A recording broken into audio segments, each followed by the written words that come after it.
ወዳጆቼ የዮሐንስ ወንጌል 16:33 ላይ በዓለም ሳላችሁ መከራ አለባችሁ የሚለውን የእግዚአብሔርን ቃል ቁጭ ብላችሁ አስባችሁበት ታውቃላችሁ? አስባችሁበት የምታውቁ ከሆነ ሐሳቡ አልከበዳችሁም? እኔ ግን ይህንን ቃል ሳስበው ብዙ ጊዜ ግራ ግብት ይለኝ ነበር። በአእምሮዬም ላይ ጥያቄዎችን ይፈጥሩብኝ ነበር። ሁሉን ቻይ አምላክ እያመለኩ እንዴት መከራ እንድቀበል ይፈቅዳል? ደግሞ እኮ እግዚአብሔር ይወደናል። ታዲያ የሚወዳቸውን ልጆቹን ከመከራ ማዳን ሲገባው እንዴት ጭራሽ ከመከራ አታመልጡም ይለናል ነበር። ከምር ነው ምላችሁ ቀድሞ በዚህ አባባል ብዙ ጊዜ ግራ አጋባ ነበር። ነገር ግን የፍቅር ትርጉም እየገባኝ ሲመጣ የዚህም አባባል ሚስጥር አብሮ እየተገለጠልኝ መጣ። ከዚህ በፊት እንደነገርኳችሁ መውደድ ወይም ማፍቀር የተባለውን ጽንሰ ሐሳብ በአዲስ አቅጣጫ መረዳት ጀምሬያለሁ።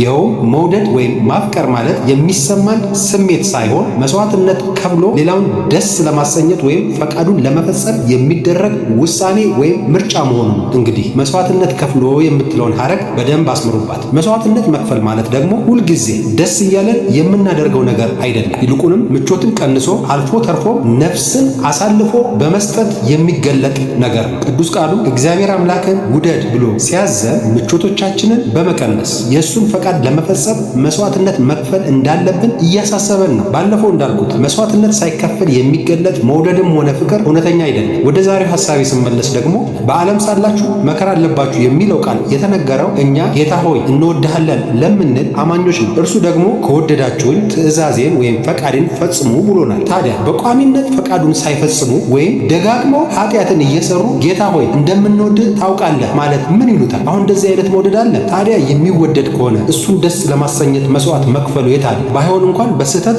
አስከፍተውት እንደሆነ ካወቁ ከልባቸው አዝነው ይቅርታ ከመጠየቅ ባሻገር ደግሞ ላለማስከፋት ጥንቃቄያችን ታላቅ በሆነ ነበር። በመሆኑ እንግዲህ በምድር ላይ እየወደድን ለመኖር ከወሰንን አንድ የማይቀር ነገር አለ ማለት ነው።